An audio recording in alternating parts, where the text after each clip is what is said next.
Salut, c'est Victor et aujourd'hui dans cette vidéo j'aimerais te partager une nouvelle anecdote, une petite histoire qui m'est arrivée sur Codeur parce que j'ai fait un prix trop bas avec un client et donc voilà, j'aimerais un peu t'en parler parce qu'en ce moment je suis en train de faire une série de vidéos, c'est des anecdotes qui me sont arrivées justement sur Codeur et j'ai envie de partager un petit peu cette expérience avec toi si tu es un nouveau sur Codeur ou même ça peut t'intéresser si tu es un freelance qui se lance à son compte. Tu verras que partager son expérience, ça peut tous nous enrichir. Donc je t'invite aussi à partager la tienne si tu en as déjà une, ici en bas de la vidéo, dans les commentaires. N'hésite pas à me raconter un petit peu, voilà, si tu as des choses particulières, des choses un peu amusantes ou des choses un peu embêtantes qui te sont arrivées et un peu comment tu les as gérées. Si tu es nouveau sur Codeur, n'hésite pas à regarder en dessous de la vidéo, il y a un lien vers une formation que j'ai fait justement pour les nouveaux qui se lancent sur Codeur. Mais ça va t'intéresser si tu es quelqu'un qui s'applique, que tu veux faire de la qualité et que tu veux, comme tu te lances, voilà, un peu comprendre comment ça fonctionne Codeur, comment comprendre comment signer plus facilement, plus efficacement un nouveau projet, comprendre comment bien gérer le projet pendant la phase de réalisation pour pouvoir justement récupérer un avis excellent qui reflète vraiment la qualité de ton travail et petit à petit construire ta réputation, construire une très bonne image en ligne qui va te servir pour plus rapidement passer sur des projets plus intéressants et plus rentables, mais aussi ça va te servir sur le long terme pour développer de nouveaux projets, un petit peu comme je suis en train de le faire maintenant avec la vidéo. Voilà, je t'explique comment ça s'est passé pour moi. Dedans, il y a des techniques de vente qui sont vraiment adaptées spécialement pour Codeur, donc n'hésite pas à jeter un œil sous la vidéo, ça peut peut-être t'intéresser. Mais donc aujourd'hui, j'ai envie de parler d'un moment où en fait j'ai fait un prix à un client qui était vraiment pas assez cher et te dire un petit peu voilà ce qui m'est arrivé. Parce qu'en fait, donc pour le contexte, c'est que moi je venais de me lancer depuis à peu près 6 mois sur Codeur, mais jusqu'à présent, au début je travaillais encore à côté, donc je pouvais faire mes projets que le soir en rentrant et le week-end, mais j'étais à fond.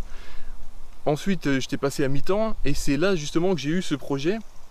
Jusqu'à présent j'avais eu que soit des réparations à faire sur un back-office ou une refonte d'un site vitrine à faire, des petites choses on va dire. J'avais déjà fait un site vitrine mais c'était facturé moins de 1000 €. Et là voilà, j'avais envie de passer le cap des 1000 € pour avoir un très bon avis et que les autres clients voient voilà, que j'ai fait quelque chose qui coûte plus de 1000 €. Comme ça me permettait de passer sur des projets un peu plus intéressants. Et donc moi je voulais absolument voilà, trouver un projet qui soit intéressant à faire, qui montre que je sais faire un certain nombre de choses et en même temps qui soit voilà, au moins au-dessus de 1000 € pour que ça fasse beau sur mon profil. Donc là je tombe sur un projet qui, je me dis ok, celui-là je le sens bien, c'est une marketplace en fait, avec pas mal de fonctionnalités comme la traduction, etc. Et donc je me dis bon, je parlais un peu avec le client, je me dis bon, il y a vraiment du boulot, mais c'est bien parce que comme j'ai fait que des petits sites ou des choses que je peux pas vraiment montrer jusqu'à présent, ça je vais pouvoir le mettre en avant, je vais pouvoir dire à mes futurs clients, vous voyez bien ce que je sais faire, regardez toutes les fonctionnalités qu'il y a sur tel site, c'est moi qui les fais. Et en même temps, voilà,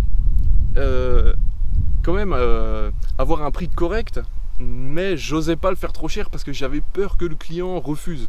Et donc j'ai un peu mal évalué parce qu'il, même en faisant plus cher, en fait j'ai fait à 1500 € à peu près. Et vraiment c'est vraiment un prix cadeau, c'est abusé, il trouve ça nulle part, donc forcément il a signé avec moi. Mais même à 2005 je pense qu'il aurait signé. Mais comme j'avais pas trop l'expérience, j'étais pas vraiment encore sûr de moi au moment de faire mon prix, je lui ai fait ce prix là.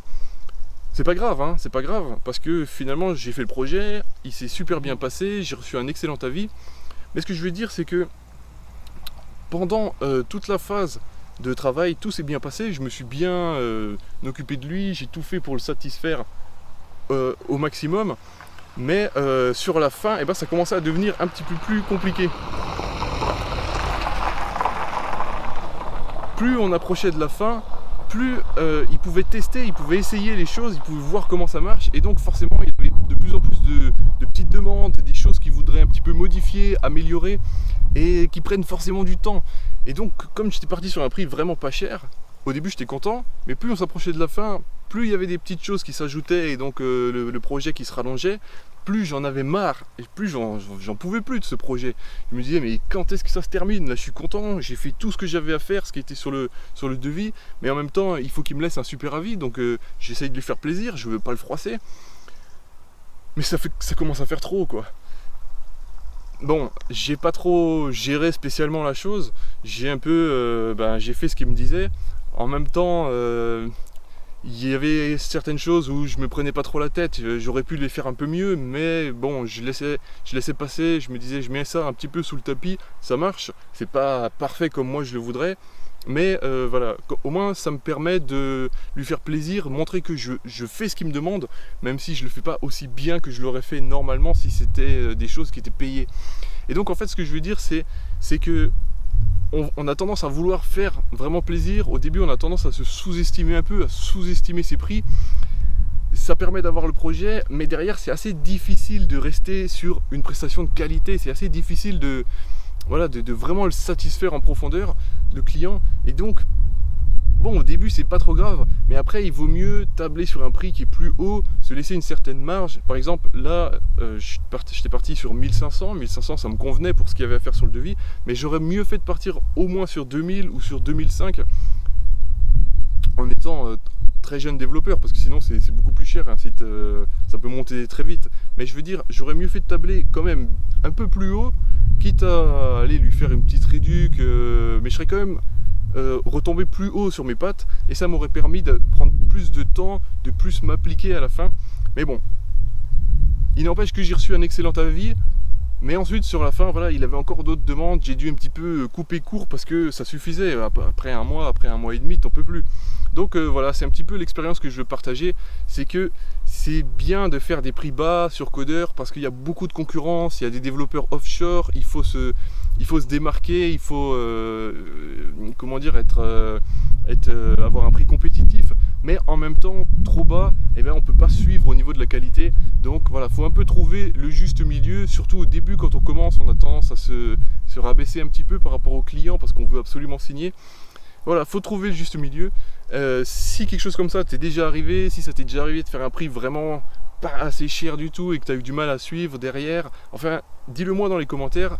Dis-moi comment ça s'est passé pour toi, ça m'intéresse. Abonne-toi à la chaîne parce que je vais continuer de sortir des petites vidéos pour parler de mon expérience, des anecdotes un peu comme ça qui peuvent tous nous servir.